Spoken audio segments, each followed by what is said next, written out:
In a quiet coastal village where the ocean whispered secrets to the shore, there lived a young fisherman named Jake. He had grown up beside the sea, raised by its rhythm, its storms, and its silence.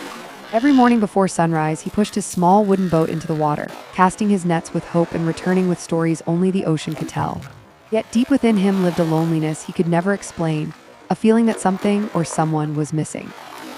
Far beneath the waves, in a hidden kingdom untouched by human eyes, lived a mermaid named Neris. Her world shimmered with glowing corals and ancient magic, but her heart felt restless.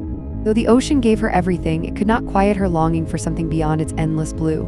Often, she swam close to the surface, watching the human world from afar, drawn especially to one fisherman who moved with quiet kindness. One evening, as the sun melted into the sea, Jake cast his net as usual. Suddenly, it grew heavier than any catch before.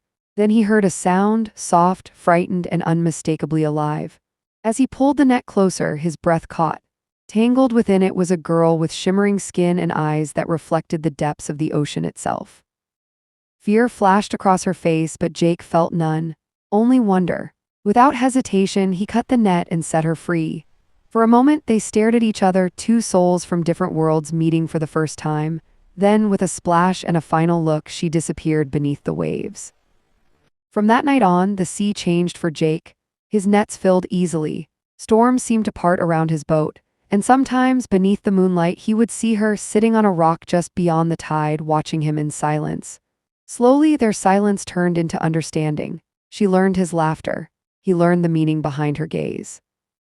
Days turned into weeks, weeks into months. She told him stories of glowing cities beneath the waves. He spoke of human dreams, of warmth, of love. Somewhere between tides and whispers, they fell deeply in love. But love between sea and land was never meant to last. The elders of the ocean sensed her absence and grew furious. They warned her, choose the sea or lose it forever. At the same time, the villagers began whispering about Jake, saying the ocean had claimed his soul. On the final night, beneath a silver moon, she came to him with tears in her eyes. She told him the truth. If she stayed, she would lose her voice and her life beneath the sea. If she left, he would never see her again. Jake held her hands, knowing love sometimes meant letting go. With a heart breaking in silence, he released her back to the ocean. As she disappeared into the deep, the sea grew calm, as though honoring their sacrifice. From that day on, Jake returned to the shore every evening, not waiting, but remembering. And when the tide is gentle and the moon hangs low, some say you can still hear a soft voice drifting across the water, singing for the boy who once loved a mermaid.